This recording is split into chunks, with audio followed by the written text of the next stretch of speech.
Morning. Good morning sa ating lahat. Isang nakakalokang morning to everyone. Nagko-coffee lang ako ngayon. It's already 10:30 dito and maya-maya lang ay papasok na naman tayo. Last day tapos weekend off ako ngayon. Ayan. Kakatapos ko lang mag-breakfast. Ayan. Pag-usapan naman natin yung about sa H-1B visa. H-1B. Ano ba yung pagkakaiba ng H-1B and ng EB-3 immigrant visa na in-applyan ko? Ang H-1B visa guys ay isa siyang parang working visa that would allow you to come and work and live here in the US, but not permanently. Hindi siya permanent, kagaya ng EB-3 na parang you do have the status na permanent residency status. Pagdating mo dito, mabibigyan ka ng green card kapag EB-3 visa ka, tapos your green card is good for 10 years and it is renewable. Renewable siya, 'di ba? Renewable siya on your request or ikaw yung magde-decide kung magre-renew ka pa ng yung green card or you apply for citizenship if you are qualified after 5 years. Ganyan. So, marami kang option na pwedeng gawin. Whether not to apply for citizenship after 5 years or ituloy mo na lang yung green card mo hanggang 10 years and then renew na rin, ganun-ganon. Renew ka after 10 years. But your green card is good for 10 years. Ang H-1B naman, I think it is a sponsored working visa ng employer and it is good for 3 years. But you can renew again, I think pwedeng mag-renew ng makadalawa, ganyan, as far as I know. Correct me if I'm wrong. So, good for 3 years siya and then after 3 years, pwede na namang i-renew ng employer mo or pwede kang maghanap ng ibang employer. Can the employer terminate that H-1B visa at hindi na nila i-renew? Yes, they can. Katulad ng nangyari sa kasamahan ko, isa sa mga colleagues ko na hindi na ni-renew ang kanyang H-1B visa. So, ang nangyari, humanap siya ng ibang employer. And mahirap maghanap ng employer na nag-offer ng H-1B visa dito because only selected employer yung nag-offer ng mga H-1B visa. Maonti siya as in. Usually, nasa mga malalaking trauma center or hospitals, mga ganyan. Yan yung mga nag-offer ng H-1B visa. So, okay ba? Kung tatanungin ninyo ako kung okay siya, yes, it is okay if you don't have the option for EB-3 immigrant visa. Okay? Alam ko maraming mga nagsulputan ngayon na mga agency offering H-1B visa kasi nga retrogression nga naman eh. Walang halos hindi gumagalaw yung EB-3 immigrant visa priority date. So, usually, gumagalaw lang siya ng mga 1 month, 2 months, kung minsan nga, hindi, ganyan. So, ang backlog ngayon is umaabot siguro ng, ano na ba ngayon, 2025 ng, June ngayon or May. Tapos, yung nasa 20, yung mga 2 taon yung backlog. Tapos, yung 2 taon na space na yon or gap, hindi lang yun yung waiting time niyo, marami pa kayong aasikasuhin prior mga embassy interview or kung ano man. So, the waiting time is around 3 to 5 years. So, napakahaba nga naman. So, marami ngayong nag-offer na mga agency or mga hospital na H-1B visa. Okay ba natanggapin itong mga to? Kasi nga, sometimes pinapangakuan that they will be petitioned once they are already here, after being petitioned as an H-1B, after 6 months daw, ay ipepetition na for green card or EB-3 immigrant visa. Ito ang pangutada. Lahat ba nun ay nagkakatotoo? kung wala naman sa contract. Kung siguro nasa contract, much better yung promise nila na parang, okay, it is stipulated in the contract that, okay, after 6 months of being in the H-1B visa, you will be petitioned for green card or EB3. Pak! Siya, lakpag ganun tanggapin na agad. Pero kung wala, yung mga promises na yan, dahil gagawin lang nilang panakot. Ito, grabe guys, as in, tatakutin, paasahin lang nila kayo. Yan ang isa sa malaking disadvantage kapag nasa H-1B visa kayo. Kasi marami dito na parang, okay, after your contract, after 2 years na naman, extend na lang ng extend. Kasi yan ang ginagawang modus ng mga employer dito. 'Di ba? Ginagawa nila yung ano yan, parang dahilan para mapatagal ang isang employer. Kasi, pag naka H-1B visa kayo, siyempre kapag wala na yung sponsorship ng employer ninyo on your H-1B visa, talagang mapapauwi at mapapauwi kayo.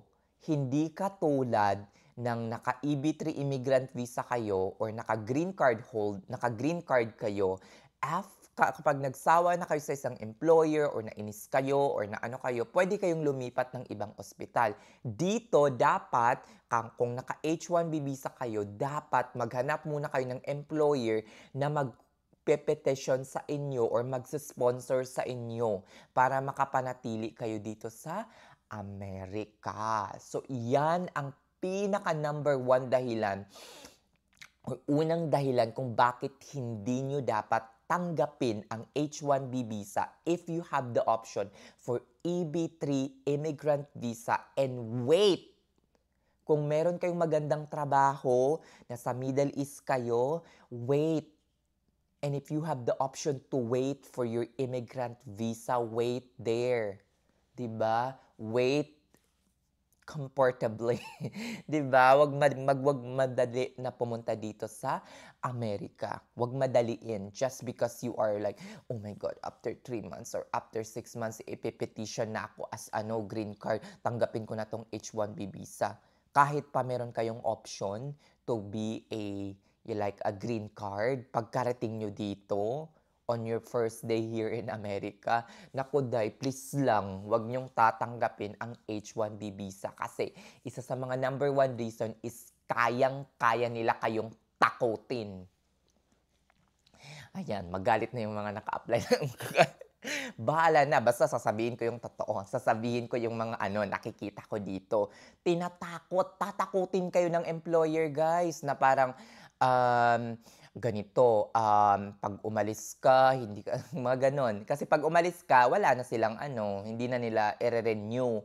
Kunyari, for example, hindi na nila i-renew. So, kailangan nyo maghanap ng ibang employer or sasabihin na parang paasahin kayo na parang, okay, after 1 year or upon renewal of your H-1B, we will start the petition for your green card. Walang kasiguraduhan. Kasi after 3 years, baka hindi rin nila gawin yan. 'Di ba? Kukuha na naman sila ng H-1B visa or H-1B applicant sa Pinas para the cycle continues, 'di ba? Kasi kapag naka-green card ka dito, matapang ka, hindi ka nila kayang takutin. Hindi ka nila kayang parang, hindi naman duro-duruin in literally, but ipapa-feel nila talaga sa'yo na parang, oh, you don't have the option unless you have the new sponsor, 'di ba? Hay, kung nakita nyo lang yung reaksyon, yung stress ng isa sa mga kasama ko bago umalis at pumunta ng ibang states kasi nga hindi na i-renew ng kanyang ang tawag to, ng employer namin yung kanilang H-1B visa. Naku day, nakakaawa, nakakaloka, as in sobra. Diyos ko Lord. So, yun. Kung meron kayong option for an H-1B visa, wag na wag niyong tatanggapin. H-1B. Kung meron kayong option for an EV3 immigrant visa, wag niyong tatanggapin kasi mas maganda pa rin na darating kayo dito as a green card holder. Pangalawang dahilan kung bakit hindi nyo dapat tanggapin ang H-1B visa if you have the option for EB3 immigrant visa ay yung parang smooth transition from green for being a permanent resident into citizen. So after 5 years, if you are already eligible and you have stayed at least, I think, 30 months or more than half of that 5 years, you are already eligible. Okay, more than half of that 5 years, mas naka 5 years stay na kayo dito sa Amerika, pwede na kayong mag-file for citizenship. The faster that you can get your citizenship, the better. Kasi walang kasiguraduhan ang permanent residency or green card. Maski naka-green card pa kayo, pwede kayo, 'di ba? May mga green card, tapos may mga conviction kayo, pwede kayo nilang sipain dito. Kaya dapat kapag naka-green card kayo, dapat behave ang inyong attitude. Hindi kayo parang walwalero or parang ang tawag nito, skandalosa or scandalous dito sa US. Dapat, lawfully abiding citizen kayo dito. Diba? Kasi isang mali nyo lang or pa lang kayo, green card holder pa lang kayo, tapos gumawa na kayo ng isang matinding krimen, pwede nila kayong sipain anytime here in the US. Dapat kapag naka-green card kayo ay lawfully abiding. Kaya nga, sabi ko,